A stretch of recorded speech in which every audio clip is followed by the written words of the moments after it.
I always wondered how you're supposed to pronounce it. It's quite pretty. I've always said Fresnel because that's the way it's spelled. Right, and I guess the French is Fresnel, but I always said Fresno too. Now if you look over here, we have a change. This is what the original lights look like at the top and the bottom also. This is a first order, which is the biggest. You see how tall it is? That's a second order. This is a second? Wow, that's Second huge. order. Wow. It's still huge. This is the first, but even so, that would be over 6 feet at the top and the bottom. It just takes all the light and just shoots it out. But when they electrified it, they figured they didn't need the top and the bottom. The light bulb inside was bright enough that you just use the middle. Although before. The engine is 220 horsepower Cummins diesel that was donated. So could it just run with sales? Well, it didn't originally have an engine. Well, Or did it? I think they took it to Block Island with no engine in 1906, and then I understand it was in 1907 they put the engine in. Right. But that's one of those uncertainties. But it was a little tiny gasoline engine.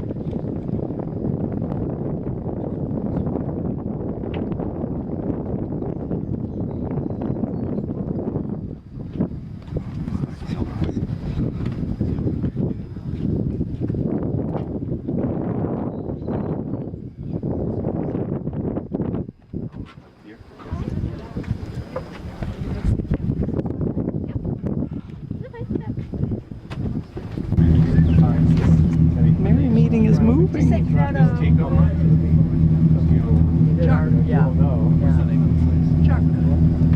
Chuck. There you go. Photo op. Photo op. She's gonna sell it to us for $1 later. Are you all from the same group? Yes. Where are you from? Well, it's Yeah, that would be nice. Which one? A collection. I'm not a grad, but spouse is a grad. Right. Wife Nancy kind of organized things. And there, over there, there's the Mary E. Two-masted schooner that was restored just recently. You would have said that, right? Originally built in 1906. Yeah, I would have believed you. Here, I gotta get out and get my camera when she's done. So, get your camera. Want to sit on the end? Is that what you're saying? You want to sit next to? You want to sit? and All right. Cheese. Good afternoon, folks. Welcome aboard the Merrymeeting. My name is Earl. I'll be your captain this afternoon, and I have Ben in the pilot house with me. He'll be doing the narration, and JR is down in the Bay Cafe. We are at capacity on the upper deck, so we can't have any more people up here, Coast Guard regs. And we ask, feel free to move about the boat. And we ask, when going from the upper deck to the lower deck, please always face the ladder going up or down. That's the safest way. And there is a marine head to starboard of that ladder, right-hand side. Thanks for joining us. Enjoy the trip. Nice breeze. Yeah.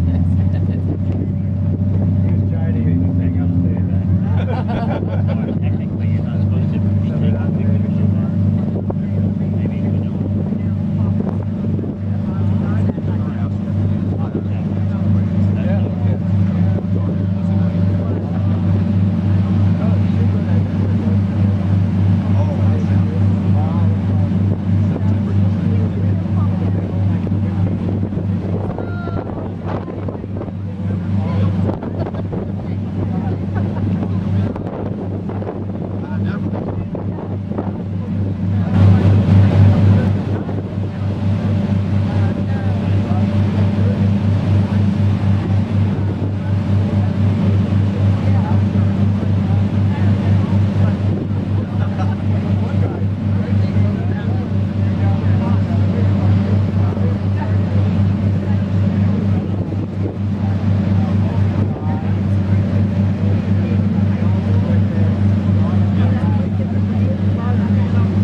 miles north of us. The Atlantic Ocean straight ahead about 10 miles.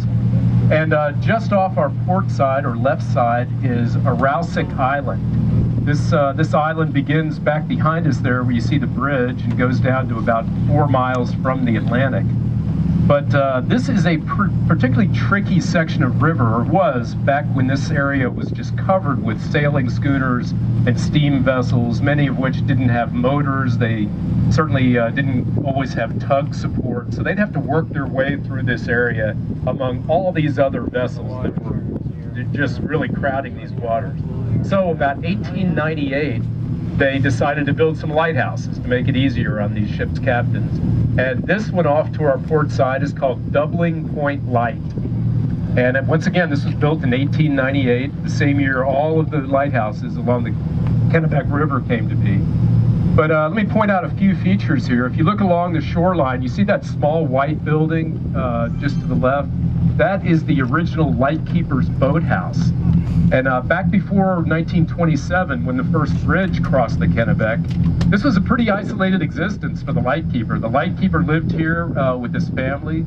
The first Lightkeeper was here about 33 years. He raised a family here, and they were pretty cut off from the outside world. If they wanted to go over to Bath to get groceries, pick up the mail or whatnot, they would go to that little boathouse and break out the rowboat periodically down to the ocean. We'll go over to Sheepshead Bay or even to Booth Bay. So give that some thought if your schedule allows.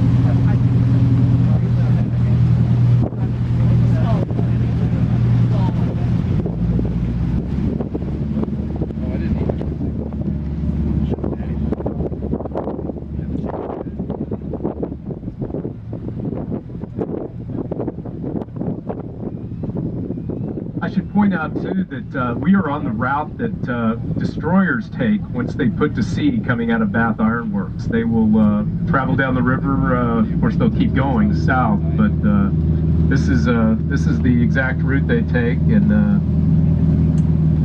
they need a minimum of 30 feet of water. And so when they move those, they'll make sure it's high tide. But generally, there's no issue with that. But looking off our starboard or right-hand side now, you see a break in the tree line over there. That is the entrance to what once was a tidal-powered sawmill. This one was called Spinney's Mill.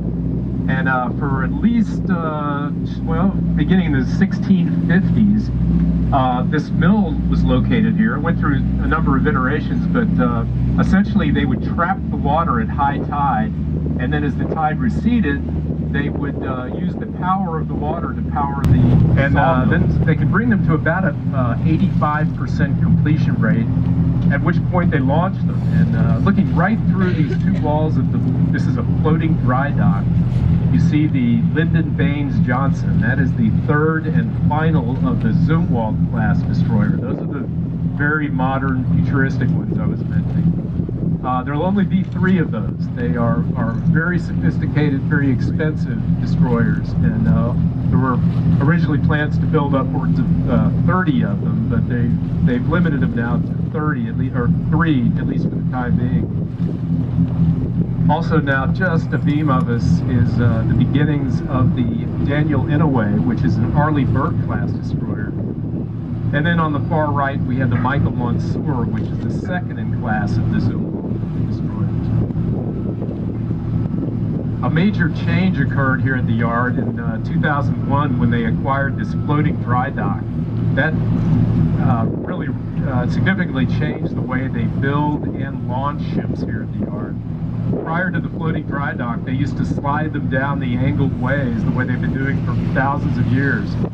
And the problem with that, it wasn't overly efficient for a number of reasons, but one of the big reasons is they couldn't build it beyond about a 65% completion rate. Then they'd have to launch it, and then once it was launched, all everything gets more complicated. So the closer they can get to completion, look at a section, I believe, of the Daniel Inouye.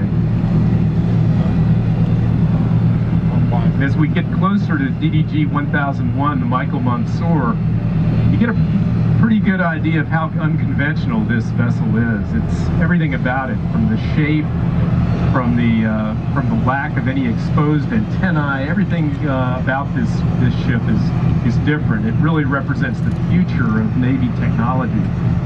Beginning at the bow, you see how it angles down into the water, sort of at an opposite angle of what we typically see.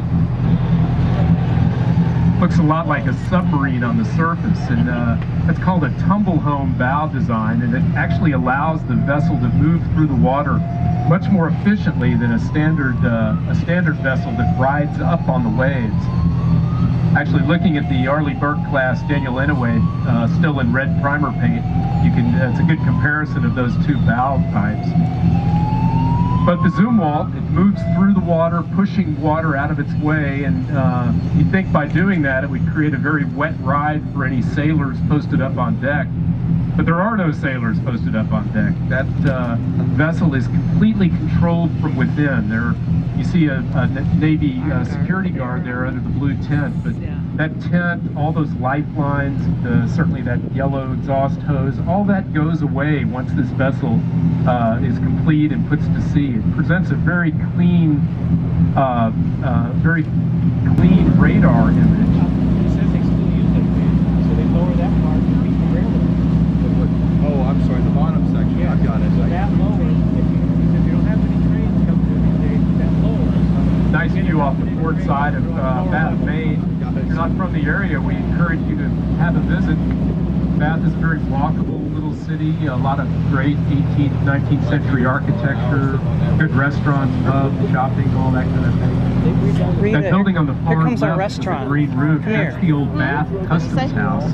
The It was blue built in awning up there, that's our 1855 restaurant. When, believe it or not, Bath, Maine was You remember where the those fourth 6 largest people were customs such in a district hurry? in the United Yeah. States. And they sat us? Behind It was right there. New York, Boston, and Philadelphia. It was all due to shipbuilding. This whole shoreline, really as far north as you can see, would have been covered with shipyards, cargo brokers, anchor chain foundries, See the blue umbrellas? ship chandleries, You remember all that? kinds of That's our businesses restaurant. supporting the shipbuilding industry. This is just a huge economic driver back during the 19th, early 20th century. Today, we see along the shoreline that white tenant building. Perfect. No, that's good, That huh? is where they're building a replica of Maine's first ship, the Virginia of Sagadahoc, built by the Popham colonists in 1607. About 10 miles south of us, down at Popham Beach, right There, by right there. the entrance into the Atlantic Ocean, there was a colony, a sister colony of the Jamestown colony, and the Popham colonists didn't stay as They have long. good They were only here lobster about a rolls. year. But they did build a ship, and it was the first European vessel built That's in it. Maine, and they sailed back to England. And under that tent, they're building a replica of it. And if you have time, it's worth a visit. The volunteers there are very friendly and informative. We also here in Bath have a very nice waterfront park. You can see it's set up today for what looks like a musical concert.